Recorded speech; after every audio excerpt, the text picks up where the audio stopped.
Howdy doody everybody, my name is KevGuuey and welcome to a new series I'm starting called Highway Blossoms. Highway Blossoms is a short visual novel, a short YURI visual novel. And if you guys want to check this game out yourself, you guys can do so by going down into the descriptions and clicking on the link to their Steam store page. So, right now, we're gonna click new game. I'm so excited. This game just came out. I've been looking at this for a while and oh man, I'm so happy. Alien Works presents in association with Sakai Project. I'm not sure if there's any voiceover. That looks like a real cactus. Directed by Sion Santeria. Whoa. Produced by Josh Wraithfire Kaplan. Written by Sion Santeria and Josh Wraithfire Kaplan. Again, programming Kevin Turner. This is actually really nice. Editing Arctic Orange Sun Boson. Sound Colin Mondonator Bab. I'm probably pronouncing all these names wrong, and I apologize.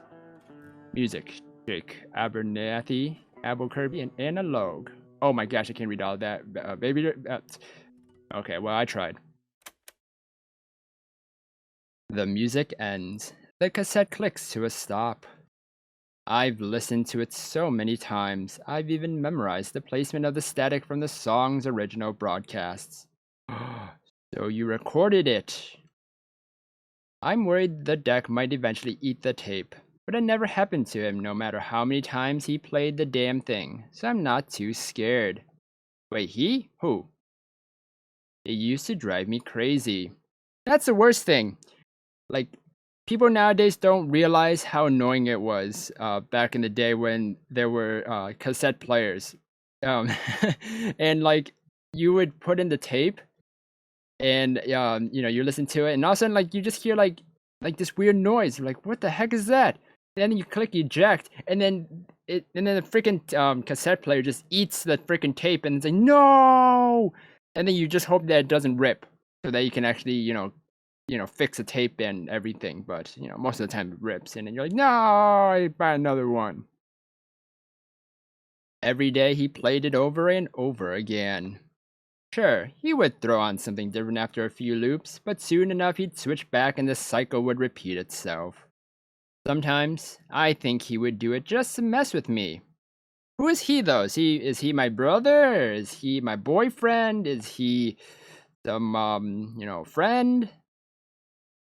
I would be in the back, in bed, smothering a pillow over my head to block out the music.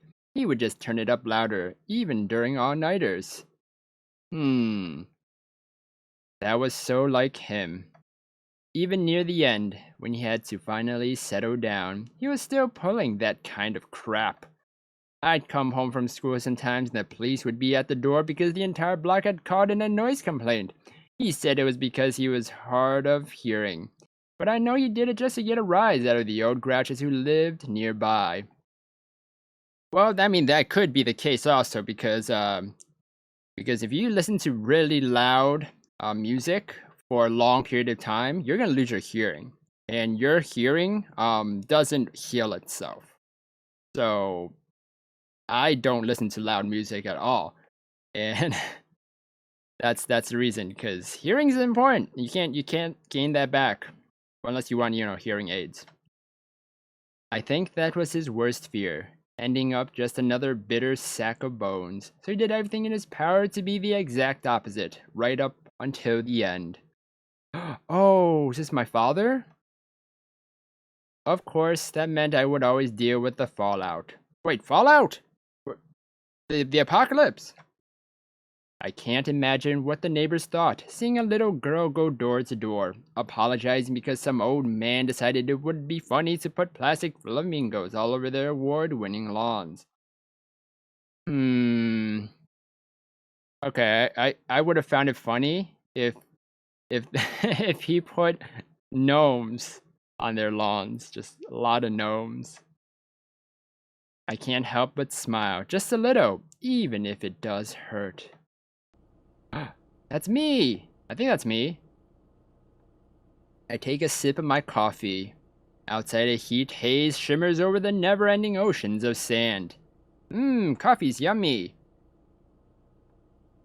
So much dessert. Even Roswell was just rock, sand, and a few shacks. All alien-themed, of course. So this is like in the a gold rush era. And what I know is that this is a YURI story, a short one. And there's a gold rush, and then there's a hitchhiker, and then a minor prospect person. That's all I know. Didn't see any UFOs though. Are we in Nevada? Area 51 maybe. I'm not used to how dry everything is. Even with the AC on high enough to rip off my eyebrows, I'm still all sweaty. I just remembered the whole car thing, that everything's dry. Dry girls. Yes, that's what happens when you laze around in snowy Colorado for a decade. Whoa, a decade? In that regard, the desert is a nice change of scenery. I don't know exactly hate it. New sights are nice, especially since his health didn't allow him to do a lot of traveling when I was a little girl. Aww. I could see myself getting used to this. So what did your father do? Why did you travel a lot? Well, maybe in another 15 years when I have everything paid off. Ah, damn it, Amber. Snap out of it. You can worry about that later. This isn't your trip, so stop being so selfish. Wait. I'm confuzzled. I push the eject button. I take the tape out and look it over. Probably for the 20th time today. Years worth of brown stains and greasy fingerprints are smudged all over, making it feel grimy to the touch. It still works like a charm, though. Brown stains. Did someone take a big old dookie on it or something? I mean, the brown stain is very, There are more cassettes in the glove compartment, a mixture of mine and his. Mostly his. I should just play one of those and get it over with. My hand gravitates towards the latch. It would be okay, right? No. I snatch my hand away from the latch and flip the tape over. I don't understand what's going on. Once again, I find myself staring. With a sigh, stick it back into the deck. I reach towards the play button, taking another look to see if the road is still clear. Like always, What was that? Did you guys see something cross by? That's what I assumed it was. Isn't? I slam on the brakes, their shriek piercing my ears. A glance at my rearview mirror shows a girl cringing next to an ancient-looking car, covering her ears as I screech down the road. Making a U-turn of dubious legality, I pull up in front of her car, killing the motorhome's engine. I hop out and shield my eyes from the blazing New Mexico sun. Only now do I realize how precious the AC really is. AC is really nice. Hello. Who are you?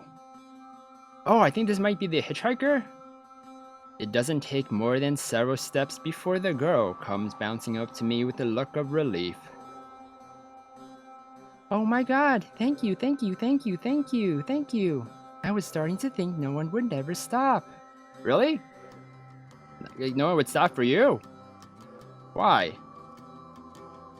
With each word, she gets a little closer until we're finally within touching distance of each other, her smiling face now filling my entire field of vision. Her bright auburn hair is done into a girlish side tail, glistening beneath specks of sweat. Standing out in the heat has made her round, pale cheeks a sun-kissed red. It doesn't look red. but she still looks put together, like the desert would sooner melt her than do any real damage to her looks. I almost feel embarrassed to be in front of someone who dresses so cute. Her frilly yellow top and skirt putting my red t-shirt and khakis to shame. Who cares? It's all brought together by one thing, though. Her eyes. They are blue, vividly blue, deep and rich, complementing the traces of her misty perfume as she gets closer and closer.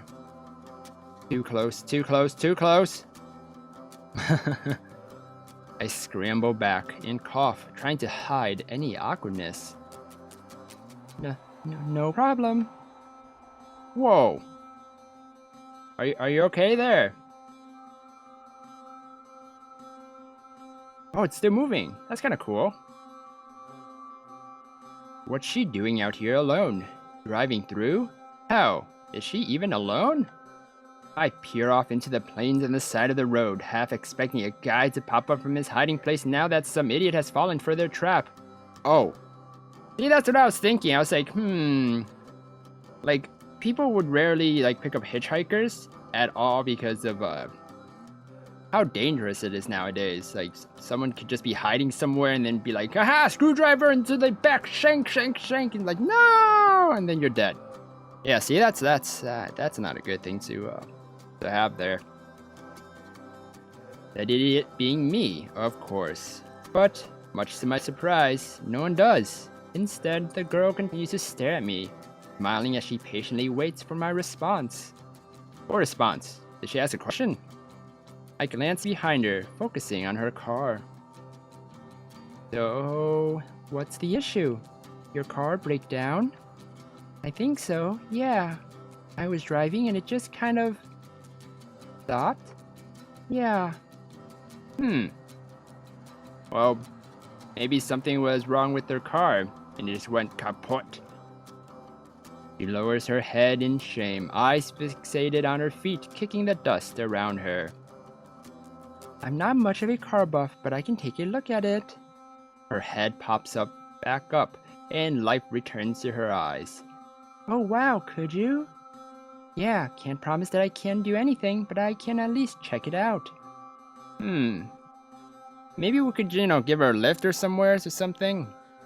That'd be great. Alright, first things first then. This thing looks even older than my motorhome. It was probably a nice car once upon a time, but with a dented grille, multiple scratches, and faded mercury green color. It's hard to believe such a cute girl was driving it. Wow, she's really falling for her really fast. Really fast. I slide into the fabric seat and start the ignition. I don't know too much about how this stuff works, just enough to keep the motorhome from giving out, but I can't imagine it's too significant of an issue. Probably just a dead battery or... Whoa, she's rising! No gas. Ah, that might be the issue. There's no gas.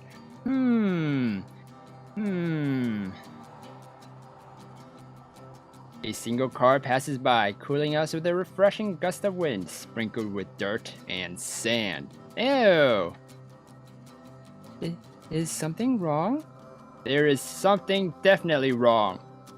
And we will talk to her more in the next episode, everybody. So if you guys enjoyed the beginning of this game, Highway Blossoms, you guys want to check out this game for yourself, you guys can do so by clicking on the link down below in the description to their Steam store page. So thank you everybody for watching this first episode. If you guys enjoyed it, then please slime that like button and subscribe down below for more awesome videos. Thank you everybody for watching this episode, and you will hear me in the next one. Goodbye! Be soft. How do you know her body is soft? Did you touch it? Are you touching her right now? Are you like poking her? What are you doing? How do you know?